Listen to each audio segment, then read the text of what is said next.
theswirlworld.com.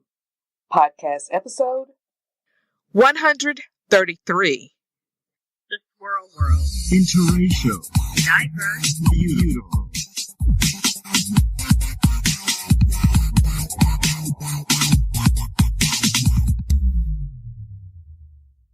Today's shout out goes to Adrienne R. Rogers, known online as the Trendy Socialite.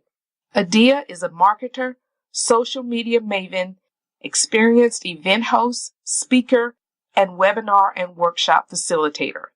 She also founded and created the #1 multi-city natural hair meetup in the world, International Natural Hair Meetup Day. She uses her unique and systematic approach to processes, planning, and productivity to allow others to connect with their purpose and power.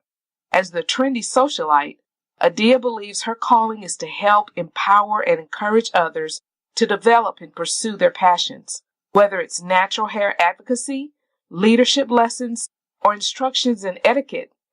Part of being a trendy socialite is developing multiple passions.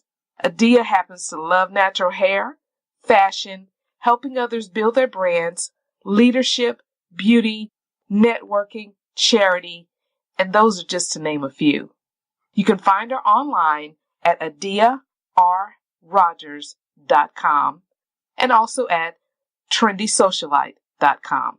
Again, our shout out goes to Adrienne, and she spells it Adeea, Rogers, Rogers, known online and in these internet streets as the Trendy Socialite. And now, let's check in to today's show. Keep listening. Teneia, let's get a laugh off of Ben. Let's remember, it only has 4 strings. So, I love killer bass. I never put down a bass player, but I always chuckle when they say, "Oh, the intricacy of." I said, "Isn't it 4 strings?" And that's usually the way I go. But hey. Hello, and welcome to the Swirl World podcast, where we celebrate Black women and the diverse men who love us. Brought to you by theswirlworld.com. Today, our guests are Ben and Teneia, collectively known as Teneia. It's been about 2 years since we've had a chance to talk with them, and so this podcast is about catching up on what they've been doing, talking about their new single and album release, and talking about what drove them to pursue their dreams wholeheartedly. So, swirlers, sit back, relax, and enjoy our conversation with Teneia. Hello and welcome, Swirl Nation. I'm your co-host, Adrienne London Leach, coming at you from theswirlworld.com, where we celebrate Black women, mind, body, soul, and spirit, and the diverse men who love us.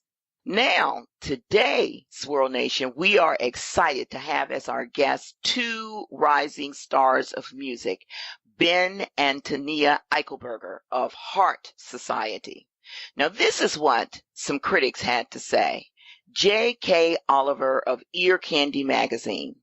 I get the feeling Teneia could breathe soul into just about anything.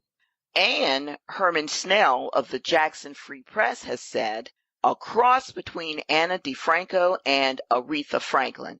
And Nationers, when you listen to Wake the Queens, you will agree wholeheartedly with the Aretha Franklin comparison. Her voice is rich, it's gutsy, but it has a clarity that often reminds me of Aretha Franklin. And many more accolades to the voice and the writing skills of Teneia and Ben. So, Nationers, sit back, relax, and enjoy our conversation with Heart Society. You're going to learn what that means in our podcast. It's not only incredible music, but it's a movement. Hey, Ben and Teneia, how's success working for you these days? Hey, Adrienne, it's going really well. Yeah, we're doing very well down here in Jackson, Mississippi. All right. Well, you know what? Why don't you two tag team off of each other and tell the Swirlers, the Swirl Nation, our podcast audience, what is Heart Society? What does it stand for? Tell us a little bit about it.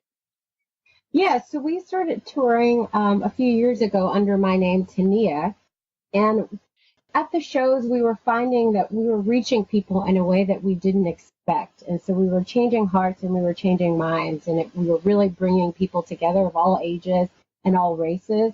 So we kind of came up with a band name that we felt like would represent that. Yeah, Heart Society really represents this initiative to spread a message of love and equality that Teneia and I have had for the past 3 years as we've been performing together. One of our big things is that as an interracial couple, many decades ago in this country, we wouldn't have been able to be married or be together or be seen, especially in the southern U.S., without incurring a lot of trouble or maybe even threats to our life. And so love and equality is such a big part of our message that Heart Society just seemed like a really fitting name for this project. We want people to get back into that heart space that lets them see past differences and really be able to find common ground and love each other. That is awesome. Now, I want to make a point again. They live in Jackson, Mississippi. I just want you all, audience, to understand that. And they're happy. And anytime I've conversed with them or messaged them, never got any indication that they were having any issues. And I think that might have a lot to do with their hearts. And that's why this is such a big deal and such a great thing. Now, Teneia, let me tell you, I know a little bit more about your background. So, because I know that you started in Jackson, you went to Louisville, you had your gigs there, and then you moved to Arizona, where, if I'm not mistaken, that's where you met Ben. Yeah, exactly. And you were already a musician. And of course, to me, looking back in hindsight, knowing your story, it was, of course, fated. You were fated to meet each other because, you were a pilot, correct, Ben? I want to make sure I say right. But he obviously had musical inclinations because he's also a bass player. So I got to ask you something, Ben. Well, we know a lot about Teneia's background. We know that she started in Jacksonville singing in choirs and so forth, went to Louisville, had her gigs there, very popular there, went to Arizona where she met you. And I said that she was fated to meet you because, well, you're a musician also. However, you are also a pilot. And I guess my question for you, not knowing as much about your musical background, how did you become a writer and an arranger of the music and so forth? How did that happen with you, especially since you were a pilot? I think at a young age, it's something that always really grabbed me. Whenever I heard music or heard something that was really thrilling to me, it just triggered something inside me. It excited something inside of me that made me want to know more about how do I make that kind of noise too. I was joking with somebody the other day. My gateway drug into rock and roll was actually Garth Brooks when I was a kid. I like Garth Brooks. Remember when he did a stint as Chris Gaines? Yeah, that's right. He kind of had his alter ego there, and so back in the 90s, in the early 90s, my family was listening to a lot of Garth Brooks on cassette, and anytime I heard something that I just thought sounded cool, I'd say, Mom, Dad, what was that song? What was that instrument? And they were like, oh, well, that's an electric guitar. And I was like, oh, wow, electric guitar. I like that. So my tastes eventually evolved away from that and kind of took a road through like a Hootie and the Blowfish phase and some different kind of alternative rock and ended up in kind of rock and roll territory. Okay, Ben, so that's your intro into music, and you said it's always been in you, and you told your mom, that's pretty cool, get me that guitar. And I gotta ask, because I am a rhythm person. I love bass and drums. What made you decide to do the bass? What made you decide to play bass? Well, funny enough, I started playing bass because that is what Teneia needed in her band at the time. She was playing with a trio where she was playing acoustic guitar, and then she had an electric lead guitar player, and she had a girl playing cajon, which is a type of box drum. And the only thing kind of missing, I thought, was, hey, we could throw a bass guitar in here, and I just thought, well, I already know how to play the 6-string guitar, so the bass is kind of the same. Why don't I sit in on a few songs at your next show and play some bass with you? And that's literally how it started. The first show I played with her and her trio, I think I played on 3 songs. I was kind of a special guest. And then the next show, I think I played on a few more songs. Mm-hmm. And then, by 3 or 4 shows after that, I was kind of becoming this mainstay of the band. So I always joke that I snuck my way in by saying, hey, you really could use a bass player here. And truth be told, I was not a natural bass player at the time, but it turns out that instrument, I think, has suited me very well, mm-hmm. and my kind of rhythmic abilities. Right. No, you're very good. And this is for us girls, me and Teneia. Teneia, let's get a laugh off of Ben. Let's remember, it only has 4 strings. So, like I said, I love killer bass. I never put down a bass player, but I always chuckle when they say, oh, the intricacy of, I said, isn't it 4 strings? And that's usually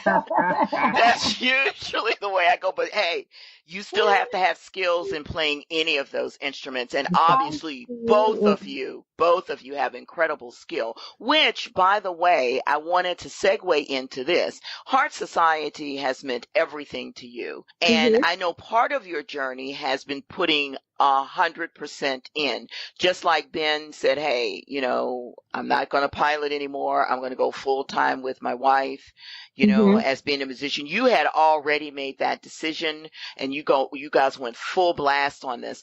Tell us a little bit about your decision making and how you felt in making the determination of how you chose. In other words, you made a decision, and it wasn't an easy one. You had no way of knowing which way this might pan out. So you took a risk. Tell us a little bit about y'all's decision in doing that. Yeah, that's a really great question. So when Ben and I first met and we started dating, I was like, I just want to travel and play music. And he said, I want to do the same. And that was a really big deal for me because I had never met anybody that was willing to take a risk. And so that was our plan. Ben worked at the airport for about a year after that. We kind of got our ducks in a row, and then we felt like the universe was just like, okay, go. So we crowdfunded to buy an RV. We raised over $20,000 in 30 days with our fans and family and friends. And then we bought this RV, and we just kind of had to figure it out. And the beautiful thing about it is, like, June will make 3 years. So we've been traveling and meeting people and playing all across the country and even in Canada. And, we'll take an international trip in a few days. And it's really cool for us because it's like, wow, it's working. It's really working. But it took the time to say, okay, we're going to go all in. We sold 90% of everything that we owned, downsized to, I think our RV is probably 200 square feet. Yeah, something like that. Yeah, and to really chase after this dream. And I can't say every day has been easy, but it's been rewarding to see all the work we've been able to do. The impetus behind this is something that came up in an interview a couple weeks ago that I just kind of remembered. Was a couple years before we actually made the jump to go out full time, I had a colleague that I was kind of close to who was a fellow flight instructor who was killed on the job in a mid-air collision. I hadn't thought about this a lot in the last couple of years, but I think for me and kind of for us, that was a big reminder that life is too short to do something you don't love. And, just the idea that, wow, it can be taken away from you so suddenly. And that was such an illustration to us of literally how it can be just instantly gone. Like, it's so important to just jump out and go for it. That was part of the impetus behind us saying, you know what, we need to do this now versus later. Now, that's true. Tomorrow is promised to no one. I 100% agree with you. If you have something that you're doing, especially if it's your passion, and especially if it's something that's going to bring goodness to other people, go ahead, do it. The worst that can happen is you just didn't succeed at that time. It doesn't mean that you don't have another time, or you just maybe need another route to go about it, but go ahead and do your thing. That is very interesting. And as I said, that's risk-taking. I mean, that's risk-taking at the max. So from what I understand, your trailer is one of those tiny houses, huh? Yes, it's a 32-foot travel trailer, so we're tiny house people. Oh, that is good. And by the way, I saw on your page where you all were doing karate kicks or something in the tiny house. I said, these two have a lot of fun. They have a lot of fun. I love it. I love it. But I saw that he was doing his karate moves, and I was laughing because I said, yeah, he's a big kid. Yep, definitely. He is definitely a big kid. That's so funny. If any of your listeners out there actually do karate or martial arts right now, and they see the video you're talking about, they will laugh hysterically at my feeble attempt karate kick. Hey, listen, I wasn't looking at you to come rescue me, so don't even worry about it. It's not, hey, it's folks just having fun. So let's talk about the whole album, Wake the Queens. As I have told you prior to us beginning this interview, I love that song. That song, first of all, any song that has that driving backbeat and I tend to like songs in the minor chord. It's just something about it that resonates with me. But you have a story behind not only Wake the Queens, but there's a story behind every song that you have done in your, folks, I'm going to say album. I know that's not what it is, but you know what I mean. So in every album. All the time. Yeah, we do as well. Okay. So what I'd like for you guys to explain to us is the overall concept of Wake the Queens, and tell us a little bit about the recording of that particular song. Yeah, so Wake the Queens came about last year, kind of with the political shakeup, where we're a little bit floored. And the biggest thing for me is kind of using my voice in a way to say, how can we get more women to stand up and have their voices heard and to have more power in the world? And so, we turned something that we felt was really heartbreaking into art. And the album is really about female empowerment. It's about, we've always told women in our society, don't speak up for what you believe in, kind of play small. And this album is saying, forget all of that and be you and be really big and be really bold in everything that you do. And so that's the kind of story behind the album. It's like, hey, it's time for women to wake up. It's time to wake the queens. Like, we're all really powerful and we can change the world. That's awesome. And by the way, it fits absolutely with your photos that you've done. Thank you. I just love those. And the jewelry and yes, she looks like a queen. She absolutely does. So, that's great. And Ben, you know what? You look good too. So she is a queen, and she deserves that attention, because she's the Teneia's really the driving force and the impetus behind all this. We wouldn't be doing any of it if it weren't for her talent and her raw ability and her her bravery to go out and to be a queen, to kind of defy tradition and buck the system and say, you know what, I'm going to do what I want to do. And she has done it. Absolutely. And the one thing I love about Teneia is, and she said this more than once, that she found the right person so that together you all would be better together. And I believe that she's great independently, but together you all are much more. You said something earlier, and I firmly believe this, as we were talking, how the collaboration on this one was 50-50 and so forth. But I want to correct that. you each gave 100% to the project and to each other. So your collaboration was 100% from both of you.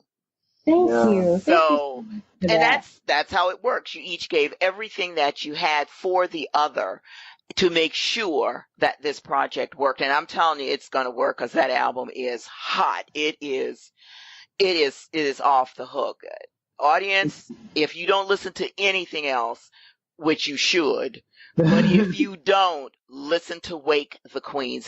That song is dynamite. Now, you know what? I do want to ask you a few fun questions and a couple of other things. So I want to start with, for those that are partners together, husband and wives, girlfriends and boyfriends, that are working together in projects or whatever, tell us how you do it. How do you work together without just wanting to strangle each other? How do you do it? Well, can I say something real quick? I bet you that last mean you have tried to strangle each other, but go right ahead. Well, and that's exactly what I was going to say. In all seriousness, every couple is different. Every mix of personalities is different, of course. But sometimes you do want to strangle each other.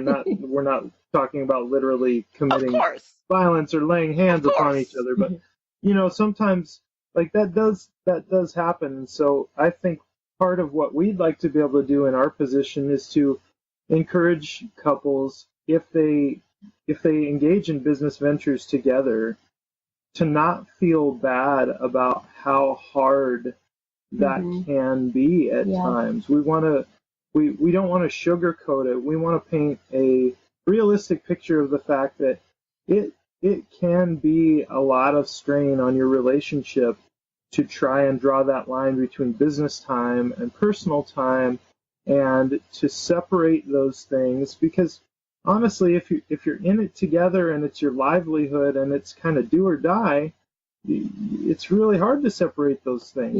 Your business conversations creep into every facet of your life. That is true. I think of us like a little mom and pop shop. So, you go to the tiny little town and the husband and wife run the general store or whatever.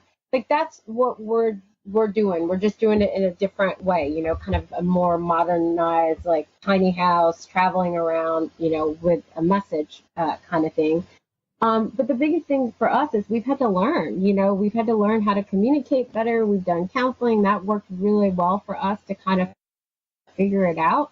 And we're friends. Like, at the end of the day, Ben is my friend, and I love being around him and having my buddy there, because doing this by myself would be rewarding, but it would not be as rewarding if I didn't have my buddy alongside of me. I can understand that. That's 100%. I understand that. Well, all right, I'm going to put both of you on the fun spot. Nothing, no big deal, but I'm going to put both of you on the spot. But I'm going to be nice to Ben. I'm going to start with you, Teneia. So Ben, I don't want you to pull me punches. No, I'm not. But when you hear what I'm going to ask Teneia, you'll see, and you'll continue to love me more than ever, because you'll see why this was good for you. Okay, Teneia, fun. This is fun. All right, Teneia. Yes. Give me 3 things about Ben that you love the most and cannot live without. His humor, him with his shirt off. That's that should be number 1. And number 3, I would say his hugs. He's got really great hugs. Oh, that's sweet. Ben, see why you should love me? Now, I gave you plenty of time. Ben, you can, as quickly as possible, give me 3 things about Teneia that you love and you can't live without. Okay. Her fierceness, her independence, and also her big, loving heart. Oh, that was sweet. See, you had a little time to think of that. See, I did. Tania, the only reason why I did that is because, see, as I always have you laughing, I have a husband too. So I know which questions to ask the women first because men have to stop and say, oh, wait a minute. Got it. And then they get into trouble. And so I said, I don't want no trouble. None today. So, But yeah, if I could just throw one more thing in on that, of though, course you can. it's funny with going back to this whole thing with couples working together and things like that, is that those three things that I value so much about Teneia, her fierceness, her independence, but also her loving heart. Those things might seem kind of contradictory, but it really is true that when you work together as a couple, you have to kind of separate those things and don't forget to remember, like, that's why you fell in love in the first place. Because the person was so independent, because that person was so fierce and engaging. No, and actually, it doesn't sound, for me, when I look at a person as a whole person, that does not sound contradictory to me at all. Yeah. It actually doesn't. So I certainly get it. Well, before we begin to wrap up our interview, I do always want to give our audience, whomever may be listening, a piece of advice. And from the both of you, what type of advice would you give a potential musician, a struggling musician, about their career? What could you tell them that would help them to continue to persevere? I would say hone your craft. The second thing I would say, live passionately. Nobody actually really knows, if you're going to make it or not. So don't listen to people that say you don't have what it takes. Believe in yourself. Okay. That's the biggest thing. Yeah. Ben, do you have any? Yeah, I would say, and I actually have been learning this from Teneia, is you really have to trust yourself, trust your own vision. And it's great to take advice from other people, but consider the source. Consider if it's somebody who has been where you want to go or has some real legitimate knowledge of where you're trying to go. And if they don't, then you really have to take that with a grain of salt. If they do, then it might be valuable advice.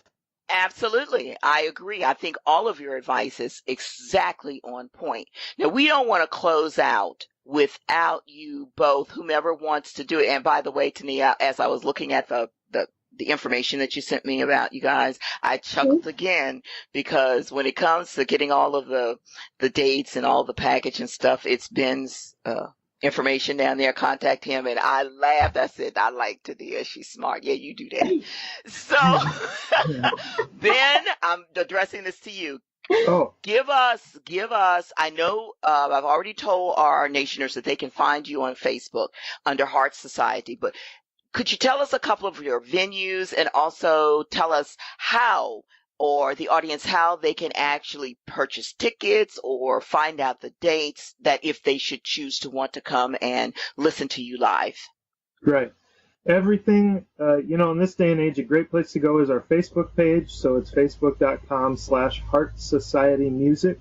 You can also go straight to our website, which is www.heartsocietymusic.com. And those are the two best places to find out everything that is going on with us. You can check tour dates, you can get tickets, all of the links to buy our music from iTunes, Amazon, Spotify. All that stuff is right there at both of those places. Absolutely. Thank you so much, Ben. And aren't you all going to be in Tupelo? I never say it right. Oh, Tupelo. Yes. And that's Elvis Presley's birthplace, right?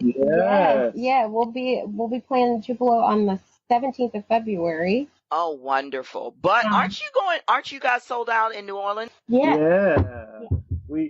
This huge opportunity that we've been able to get is a cruise called Que Amo. It is a music festival at sea. Oh. And we were selected. We were one of 3 contest winners out of about 300. Wow. We were honored to be selected to perform on this cruise. So that sails on February 4th.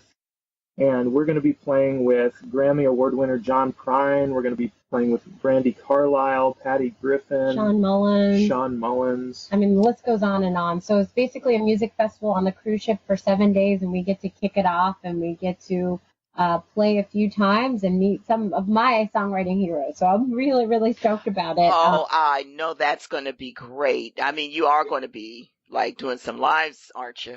Yes. Yeah. So yes. we can see and all, and getting, oh my, that's going to be awesome. Well, that is great. You guys, like I said, I feel you guys are going to be taking off more sooner rather than later. And that just is ecstatic for me. So I am always excited to get an interview with you guys, because I don't know how long it's going to be before I won't get a chance to do this. You will be popping so. So, have an interview with you. Well, always make time for this program. I know you would. You know what? You guys are good people. And of course, you wouldn't want me popping up here saying, I tried to contact them. Y'all remember when I used to, because Teneia, we grew up in the black church, you know how we do. You know how we do. We get that, You know how we get that. So... don't ever forget the Swirl World. That's right. That's a good case, Ben. So anyway, thank you so much. Thank you so much for being here. We are so excited for you. And again, Nationers, Wake the Queens. I cannot tell you of a better album to download when it releases, and it's February the 21st. February the 21st on every digital outlet. On every digital outlet. It is worth the listen. Absolutely. Thank you, Ben. Thank you, Teneia, for being on the Swirl World podcast. Thank you, Adrienne. Thank you. We appreciate you so much, Adrienne. Oh, thank you. And Swirlers, until next time, we are the Swirl World. Mind, body, spirit, and soul. Thanks for listening. Make sure to like the Swirl World on Facebook and subscribe to the blog at theswirlworld.com. Head on over to iTunes and subscribe to the podcast or listen directly from our Facebook page. We can also be heard on SoundCloud and Stitcher Radio. The Swirl World. Interracial. Diverse. Beautiful.